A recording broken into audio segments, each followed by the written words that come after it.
کہ رب تبارک و تعالی نے اس دنیا کو بنایا.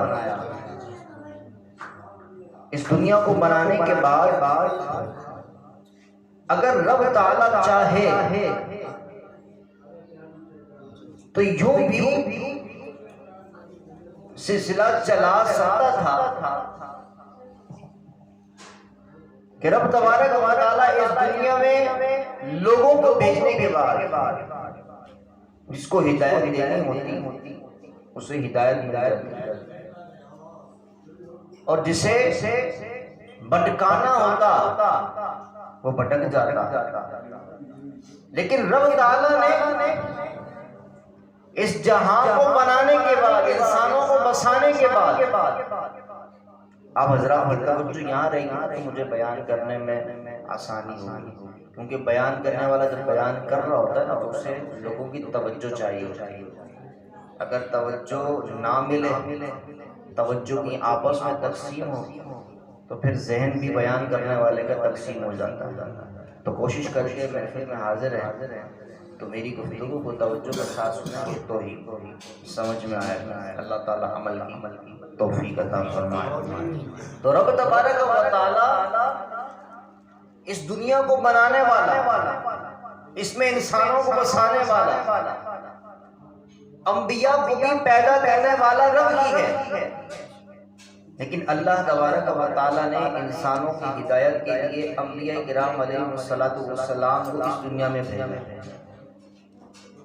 اور پھر اس سلسلے کو رب تعالیٰ نے جاری فرمایا کہ لوگوں کی ہدایت کا سامان فرمایا. اب ان ہدایات کے سامان کو فرمانے کے بعد ہم اگر اس بات کو دیکھتے ہیں کہ کیا ہم رب تعالیٰ کی حقیقت کو سمجھ سکتے ہیں؟ ہماری سمجھ اس قابل نہیں ہے کہ ہم رب تعالیٰ کی حقیقت کو سمجھ سکیں. رب تبارک و تعالیٰ تو وہ ہے کہ جو صرف کن فرما دے، مطلب ہو جا تو وہ ہو جاتا ہے. رب تبارک و تعالیٰ کو اسباب نہیں چاہیے بلکہ وہ تو خالق اسباب ہے. اسبابوں کا پیدا کرنے والا ہی وہ ہے. رب تبارک و تعالیٰ کی ذات، رب تبارک و تعالیٰ کی حقیقت کسی کی سمجھ میں نہیں آ سکتی. رب تبارک و تعالیٰ نے ایسی چیزیں پیدا فرمائی جن کا وجود ہے دکھائی نہیں دیتی. وہ کیسے؟ رب تبارک و تعالیٰ نے ہوا کو پیدا فرمایا. ہوا موجود ہے، ہر ایک مانتا ہے، لیکن ہوا دکھائی نہیں دیتی. ہوا کسی کو نظر نہیں آتی. ہوا کی ضرورت سب کو ہے لیکن ہوا دکھائی نہیں دیتی. لیکن کوئی بھی اس نظر نہ آنے والی شے کا انکار نہیں کرتا. رب تعالیٰ تو ایسی چیز پیدا کرنے پر بھی قادر ہے کہ موجود ہونے کے باوجود ہمیں نظر نہیں آتی. تو رب تبارک و تعالیٰ کی ذات جو ہمیں نظر نہیں آ رہی، ہم اس کی حقیقت کو کیسے سمجھ سکتے؟ جب ایک رب تعالیٰ کی پیدا کی ہوئی چیز ہوا ہمیں دکھائی نہیں دے رہی، ہماری سمجھ سے بالا تر ہے، تو رب تعالیٰ نے تو یہ جو جہاں بنایا ہے، اس مالک دو جہاں کی حقیقت ہماری سمجھ میں کیسے آئے؟ تو رب تبارک و تعالیٰ نے اپنی حقیقت کو سمجھانے کے لیے انبیاء کرام علیہ السلام کو دنیا میں بھیج دیا. انبیاء کرام علیہ السلام کا اختتام پیارے محبوب علیہ السلام کی ذات پر فرمایا. اور پیارے محبوب علیہ السلام کی ذات تمام انبیاء کرام علیہ السلام میں سب سے زیادہ رب تبارک و تعالیٰ کی حقیقت کو جاننے والے. سب سے زیادہ جو رب تعالیٰ کی حقیقت جاننے والی ذات ہے وہ محبوب کریم صلی اللہ تعالیٰ علیہ وسلم کی ذات ہے. وہ کیسے کہ حضرت موسیٰ علیہ السلام تو کلیم اللہ بنے, رب تعالیٰ سے گفتگو کرنے کا اعزاز پاتے ہیں. حضرت ابراہیم علیہ السلام خلیل اللہ بنتے ہیں, حضرت عیسیٰ علیہ السلام روح اللہ بنتے ہیں, اور ہمارے آقا علیہ السلام تو حبیب اللہ بنتے ہیں.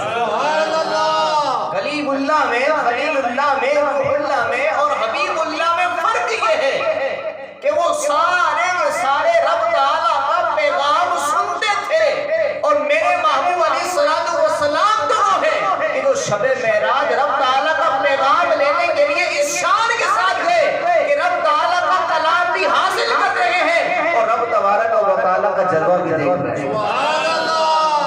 رب تعالیٰ کا جلوہ بھی دیکھ رہے ہیں. تو سوچئے انبیاء کرام علیہ السلام نے رب تعالیٰ کا دیدار نہیں فرمایا, اور پیارے محبوب علیہ السلام نے رب تعالیٰ کا دیدار فرمایا.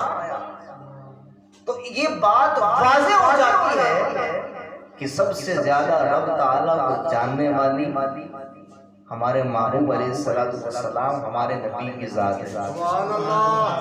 اور پیارے محبوب علیہ السلام کو رب تعالیٰ نے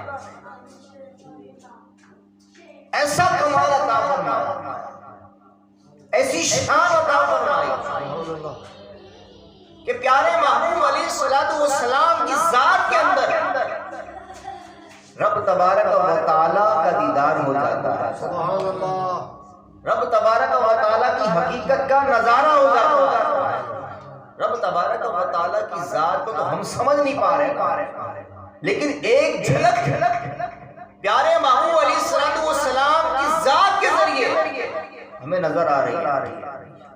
اور رب تبارک و تعالیٰ پیارے محبوب علیہ السلام سے اتنا پیار فرماتا ہے کہ رب تبارک و تعالیٰ نے جو معاملات اپنے دست قدرت میں رکھے ہیں, بارش برسانا یہ رب تبارک و تعالیٰ کی دست قدرت, جب چاہتا ہے رب تعالیٰ بارش نازل فرما دیتا ہے. اسی کے ساتھ ہی صحابہ کرام رضی اللہ تعالیٰ عنہ پیارے محبوب علیہ السلام کی بارگاہ میں بھی تشریف لاتے ہیں. بارش برسانا کس کا کام؟ اللہ کا کام, رب تعالیٰ کا کام. صحابہ کرام رضی اللہ تعالیٰ عنہ بھی جانتے تھے کہ بارش برسانے والی ذات رب تعالیٰ کی, لیکن جب بارش نہیں ہو رہی, صحابہ رسول رضی اللہ تعالیٰ عنہ جمعے کے دن پیارے محبوب علیہ السلام کی بارگاہ میں تشریف لاتے ہیں. عرض کرتے ہیں یا رسول اللہ ہمارے مویشی ہلاک ہو گئے, بارش نہیں ہو رہی, آپ دعا فرما دیں. پیارے محبوب علیہ السلام ہاتھوں کو اٹھاتے ہیں, بارش برسنا شروع ہو جاتی ہے. چنانچہ ایک ہفتہ گزر جاتا ہے, دوسرا ہفتہ لگ جاتا ہے, وہی جمعے کا دن ہوتا ہے, بارش برس رہی. صحابہ کرام رضی اللہ تعالی عنہ میں سے پھر ایک صحابی رسول حاضر خدمت ہوتے ہیں, عرض کرتے ہیں یا رسول اللہ بارش بہت ہو گئی ہے, اب دعا فرمائیں بارش بند ہو جائے. چنانچہ دیکھیے رب تعالیٰ کی محبت کیسی ہے کہ میرے محبوب نے فرمایا تھا مولا بارش نازل فرما, تو جب تک میرا محبوب کہ نہیں دیتا کہ محبوب روک دے تو رب تبارک و تعالیٰ بارش برساتا رہے گا. بارش برساتا رہے گا. اور پھر جب پیارے محبوب علیہ السلام نے رب تبارک و تعالیٰ کی بارگاہ میں ہاتھ اٹھائے تو پیارے محبوب علیہ السلام نے اپنی شان یوں بھی دکھائی. پیارے محبوب علیہ السلام نے اپنی انگلی کو اٹھایا اور پیارے محبوب علیہ السلام نے انگلی کو اٹھانے کے بعد فرمایا کہ اے رب تعالی، اے میرے مولا، اب ہم پر نہ برسا بلکہ ہمارے ارد گرد و ہمارے اطراف میں بارش برسا۔ تو پھر اس کا عالم یہ ہوا کہ جب مدینہ پاک سے باہر سے کوئی آتا تھا تو وہ کہتا تھا جناب بارش بہت ہو رہی ہے، لیکن جیسے ہی مدینے میں آتا تھا مدینے میں بارش نہیں ہو رہی ہوتی تھی۔ یہ پیارے محبوب علیہ السلام کی دعا کا اثر تھا کہ پیارے محبوب علیہ السلام نے فرمایا رب تعالیٰ کی بارگاہ میں عرض کی، مولا ہمارے ارد گرد بارش نازل فرما، ہم پر نازل نہ فرما۔ تو رب تبارک و تعالیٰ نے پیارے محبوب کی اسی انداز سے دعا کو قبول فرمایا۔ تو یہ وہ معاملات تھے جو رب تبارک و تعالیٰ اور اس کے محبوب علیہ السلام کی جانتے ہیں۔ اسی لیے عاشق نے کہا خدا کی عظمتیں کیا ہے، محمد کو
کی ذات مبارکہ سے پھر مزید چشمے بھی نکلے۔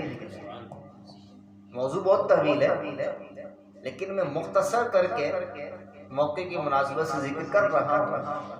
پیارے محبوب علیہ السلام کی ذات سے صحابہ کرام رضی اللہ تعالی عنہم کے چشمے نکلے، تو ایسے چشمے نکلے کہ صدیق دا پہلا نمبر اور ایسا پہلا نمبر کہ صدیق اکبر کو ایسا چمکایا کہ تمام انسانوں میں انبیاء کے بعد سب سے افضل ہو گئے، سب سے افضل ہو گئے۔ اور فاروق اعظم کو ایسا نوازا کہ آپ جس راستے سے گزر جاتے تھے شیطان راستہ بدل دیتا تھا۔ عثمان غنی رضی اللہ تعالی عنہ کو ایسا نوازا کہ آپ کے بارے میں فرمایا کہ اگر میری 100 بیٹیاں ہوں گی تو یک کے بعد دیگر اپنی 100 بیٹیاں بھی عطا فرما۔ آپ کو ذوالنورین کا اعزاز ملا، 2 نور والے کہ محبوب کریم علیہ السلام کی 2 شہزادیاں یک کے بعد دیگرے آپ کے نکاح میں آئے۔ اتنا پیار رب تعالیٰ کے محبوب علیہ السلام عثمان غنی سے فرماتے تھے۔ اور پھر مولا مشکل کشا کی تو کیا بات ہے، مولا مشکل کشا کی تو یہ شان ہے کہ سارے صحابہ کرام بڑے بڑے مالدار پیارے محبوب علیہ السلام کی بارگاہ میں حاضر ہوئے کہ یا رسول اللہ اپنی لخت جگر فاطمہ کا رشتہ ہمیں عطا فرما دیں۔ یہی جواب ملتا تھا رب تعالیٰ کے حکم کا انتظار، لیکن جب مولا مشکل کشا آئے رب تعالیٰ کا پیغام بھی آ گیا۔ علی وہ ہیں کہ پیارے محبوب علیہ السلام نے ایسا نوازا کہ جب آپ پیدا ہوئے نا آپ کو سب سے پہلی جو غذا ملی وہ پیارے محبوب علیہ السلام کا لعاب ملا۔ جب آپ پیدا ہوئے تو آپ کی آنکھیں بند تھیں، آپ کسی کو نہیں دیکھ رہے تھے، لیکن جیسے ہی پیارے محبوب کی گود میں آتے ہیں حضرت علی آنکھوں کو کھول لیتے ہیں. حضرت علی وہ ہے کہ میں علم کا شہر، علی اس کے دروازہ. علی وہ ہے، علی کو ایسا نوازا، ایسا چمکایا، قلعہ خیبر ایک ہاتھ سے اکھاڑ کر پھینک دیا، ایک ہاتھ سے اکھاڑ کر پھینک دیا. حضرت علی وہ ہے. پھر حضرت علی رضی اللہ تعالی عنہ سے یہ ولایت کی خیرات بڑھتے بڑھتے ہمارے غوث پاک تک پہنچ جاتی ہے. اور جو عالم آپ نے دیکھا کہ پیارے محبوب علیہ السلام نے بارش رب تعالیٰ سے عرض کر کے حاصل بھی کی، اور رب تبارک و تعالیٰ سے عرض کر کے بند بھی کروائی. ہمارے غوث پاک رحمت اللہ تعالی علیہ کا بھی عالم سیلاب آ گیا، لوگ پریشان ہو گئے، آبادیاں ڈوب رہی ہیں. لوگ پریشان حال ہو کر جب غوث پاک رحمت اللہ تعالی علیہ کے پاس آتے ہیں، پیارے محبوب کا فیضان دیکھیے گا. جب غوث پاک رحمت اللہ تعالی علیہ کے پاس آتے ہیں، آپ دعا نہیں فرماتے، آپ کے پاس عصا ہوتا ہے، آپ دریا میں گاڑتے ہیں اور فرماتے بس یہاں تک. کیونکہ رب تعالیٰ فرماتا ہے وَإِنْ سَأَلَنِي لَأُعْطِيَنَّهُ، میرا ولی جو مجھ سے سوال کرتا ہے میں پورا کرتا ہوں. یہ وہ غوث پاک رحمت اللہ تعالی علیہ نے رب تعالیٰ سے سوال فرمایا تھا کہ مولا بس یہاں تک، تو بس پانی حضرت غوث پاک رحمت اللہ تعالی علیہ کے اثر تک تھا. اس سے پیچھے جتنا بھی پانی تھا وہ آپ کے اثر سے پیچھے چلا گیا. جتنا بھی پانی آبادیوں میں آیا ہوا تھا، آپ کے عصا گاڑنے کے بعد وہ سارا کا سارا پانی پیچھے چلا گیا. اور پھر غوث پاک رحمت اللہ تعالی علیہ تو ولیوں کے سردار ہیں، ولیوں کے سردار ہیں. اور اس ماہ مبارکہ میں ہمارے خواجہ غریب نواز رحمت اللہ تعالی علیہ چھٹی منائی جاتی ہے، آپ کا عرس بھی آتا ہے. اور پھر جب ہمارے غوث پاک رحمت اللہ تعالی علیہ سے یہ فیضان منتقل ہوا اور خواجہ صاحب تک آتا ہے، تو خواجہ صاحب بھی اسی پانی پر اپنا کمال دکھاتے ہیں. یہ پانی کا کمال شروع سے چل رہا ہے نا، حالانکہ پانی کی طاقت ساری کی ساری رب تعالیٰ کے دستے قدرت میں ہے. رب تعالیٰ ہی اس کی طاقت کو اپنے پاس رکھے ہوئے ہیں، لیکن اپنے محبوبوں کو عطا بھی فرمائی ہے.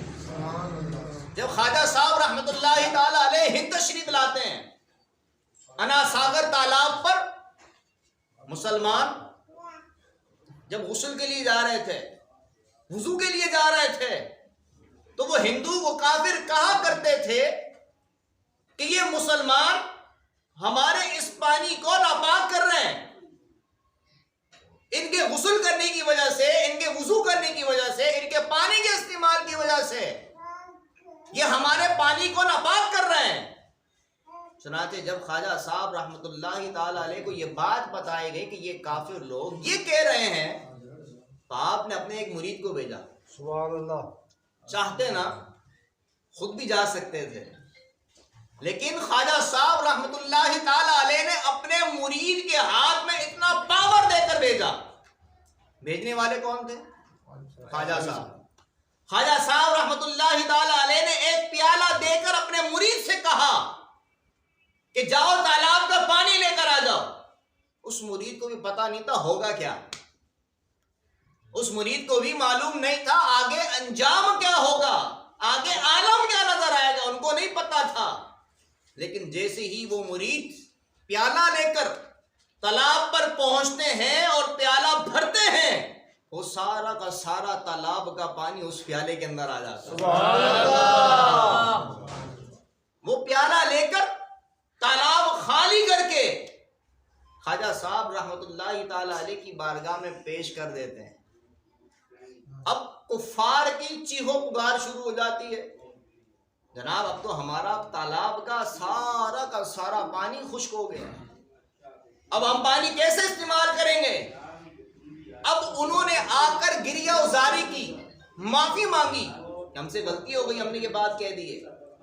چنانچہ ان کی لجاجت کی وجہ سے، ان کی گریہ ازاری کی وجہ سے، ان کے معافی مانگنے کی وجہ سے خواجہ صاحب رحمت اللہ تعالی علیہ وہ پیالہ دوبارہ اپنے مرید کو دیتے ہیں، اور جیسے ہی اس ایک پیالے کا پانی اس تالاب کے اندر جاتا ہے وہ تالاب دوبارہ پورا بھر جاتا ہے۔ سبحان اللہ۔ اب دیکھیے اللہ والوں کو رب تبارک و تعالی نے کیسا پاور عطا فرمایا، کیسی طاقت عطا فرمائی کہ چاہ رہے ہیں کہ ایک پیالے کے اندر سارا کا سارا تالاب آ جائے، تو رب تبارک و تعالی نے اس پیالے کی وسعت کو بڑھا دیا، اس کی گہرائی کو بڑھا دیا، اور جب چاہا کہ اس پیالے کے اندر کا جو پانی ہے وہ پورے خالی تالاب کو بھر دے، تو رب تبارک و تعالی نے وہ بھی کر کے دکھا دیا۔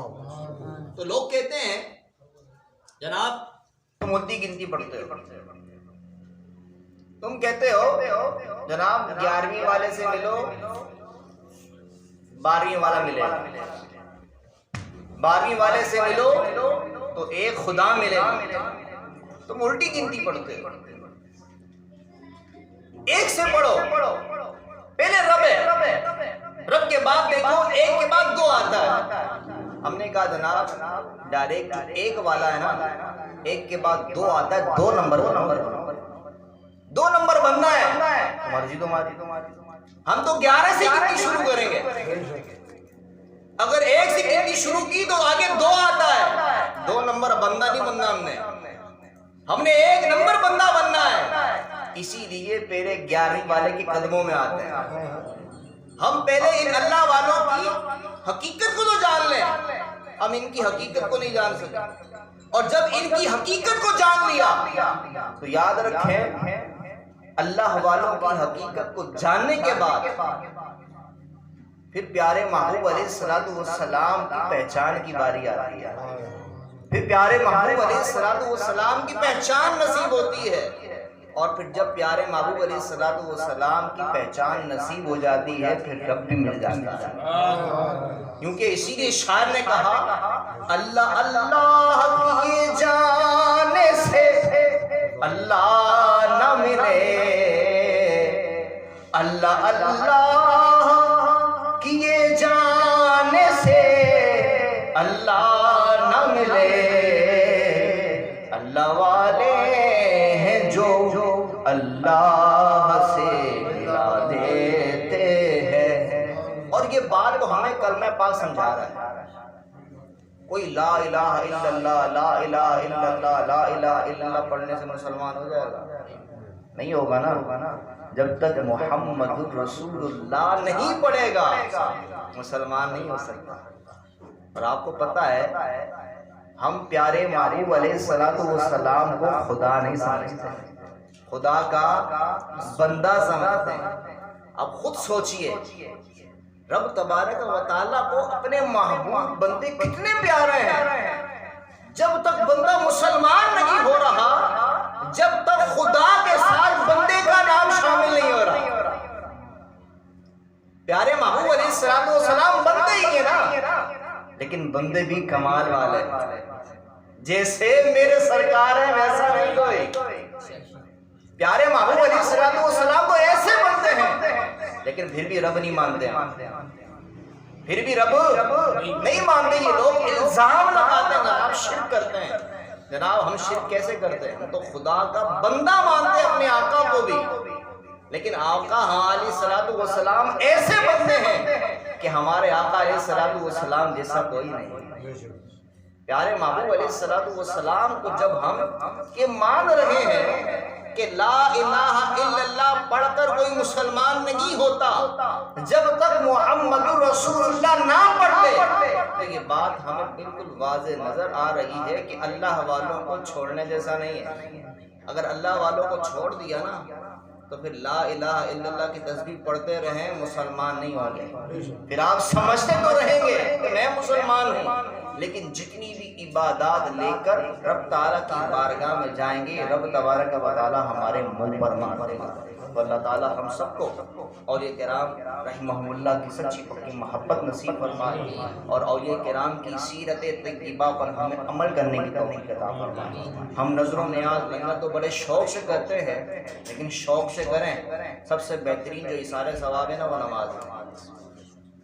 سب سے بہترین اثار ثواب کیا ہے؟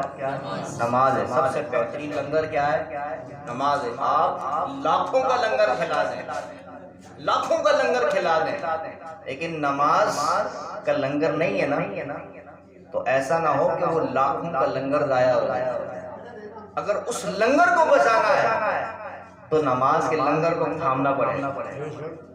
اور یہ ایسا لنگر ہے کہ آپ غوث پاک رحمت اللہ تعالی علیہ سے محبت کرتے ہیں نا، آپ لاکھوں کا لنگر غوث پاک رحمت اللہ تعالی علیہ کی بارگاہ میں پیش کریں، اور ساتھ ہی نماز کا ثواب پیش کریں. آپ یقین جانیے انشاءاللہ آپ کو غوث پاک رحمت اللہ تعالی علیہ نے اگر کرم سے نواز دیا، خواب میں تشریف لے آئے، تو ہمارے نماز کے ثواب کو زیادہ پسند فرمائیں، ہمارے نماز کے ثواب کو زیادہ پسند فرمائیں گے. تو نیت کیجئے انشاءاللہ آج کے بعد ہماری نماز نہیں چھوٹے. اللہ تعالی ہم سب کو نمازوں کی پابندی کرنے کی توفیق عطا فرمائے. وما علینا الا البلاغ.